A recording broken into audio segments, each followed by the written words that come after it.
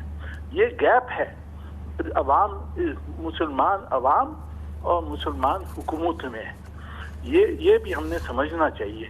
یہ حکومتیں ہیں کافی ساری نان ڈیموکریٹک ہیں, کافی ساری نان ریپرزینٹیو ہیں, تو وہ they do not reflect the views of the سمجھ میں آگئی منیر اکرم صاحب بات. اشرف قائد صاحب یہ بتائیے گا کہ یہ بڑی دلچسپ بات یہ ہے کہ ہم نے اسرائیل سے تعلقات اس لیے نہیں رکھے, بنیادی وجہ یہ ہے کہ جو اسرائیل نے فلسطین پہ ظلم کیا وہ اس کی بنیاد وجہ, ایک وجہ, اور بھی کئی وجوہات ہوں گی, لیکن ہم نے یہ دیکھا کہ جب فلسطین کو فیصلہ کرنا ہوتا ہے یا فلسطین کی جو لیڈرشپ رہی ہے اس نے بھارت کے حوالے سے اس کا ہمیشہ بڑا سافٹ کارنر رہا ہے, اور بلکہ ہم سے زیادہ انہوں نے پریفر کیا ہے بھارتی لیڈرشپ کو, اور کشمیر وغیرہ سے تو فلسطینی لیڈرشپ نے کبھی کوئی تعلق نہیں رکھا ہے. تو کیا اسرائیل سے تعلقات نہ رکھے یا کوئی meaningful open channel of communication نہ رکھے ہم نے اپنی فارن پالیسی کو سرو کیا ہے یا ہمارے قومی مفادات میں رہا ہے؟ دیکھیے میں کون ہوں تو مشورہ دینے والا, لیکن ماضی میں آپ نے بڑی کوشش کی تھی اور وہاں اور اسرائیل کی طرف سے بھی دلچسپی تھی.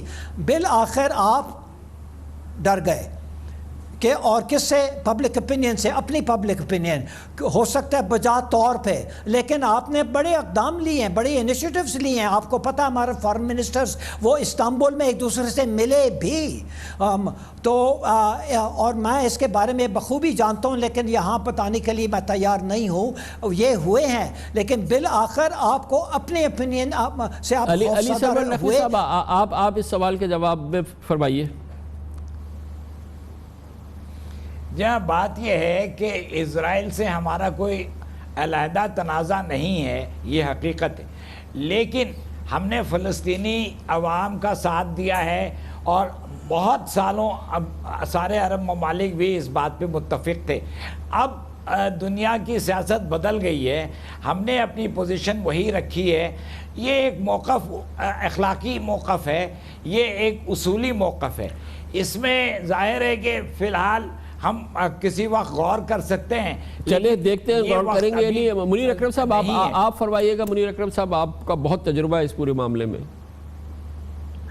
یہ دیکھیں ہم نے ہماری پالیسی جیسے اشرف صاحب نے کہا ہے کہ ہم اپنی خود کی پبلک اوپینین سے ڈرتے ہیں کہ اسرائیل کو ہم نے منسوب نہیں کیا. یہ میرے خیال میں ہم نے اپنی پبلک اوپینین کے ساتھ بالکل صاف اور آنیسٹلی بتانا تھا کہ یہ ہمارے حق میں ہے کہ ہم یہ تعلقات ہم بنائیں, کیونکہ عرب ملک سب نے بنا دیے یہ تعلقات, تو ہم نے بھی کرنا چاہیے تھا نارملائز. پر وہ ہماری پبلک اوپینین کو بتا کر, ان سے مشورہ کر کے اور ان کی اپروول لے کر پھر یہ ہم کر سکتے تھے اور کرنا چاہیے. اس وقت ہم نے سوچنا چاہیے کہ کیا یہ کس طرح سے ہم یہ جو ہماری کمزوری ہے اس کو ہم نے ہٹانا ہے. یقیناً. بہت بہت شکریہ جناب جہانگیر اشرف قاضی, جناب منیر اکرم, جناب علی سرور نقوی, پاکستان کے انتہائی سینئر سابق سفارتکار. اس کے ساتھ ہی پروگرام کا اختتام ہوتا ہے. کل آپ سے پھر ملاقات ہوگی انشاءاللہ. کل تک کے لیے کامران خان کو اجازت. اللہ حافظ. ناصر. it's Sayyeda Shinaz here. Thank you for watching Dunia News. For more videos and updates, don't forget to click the subscribe button. Keep watching Dunia News.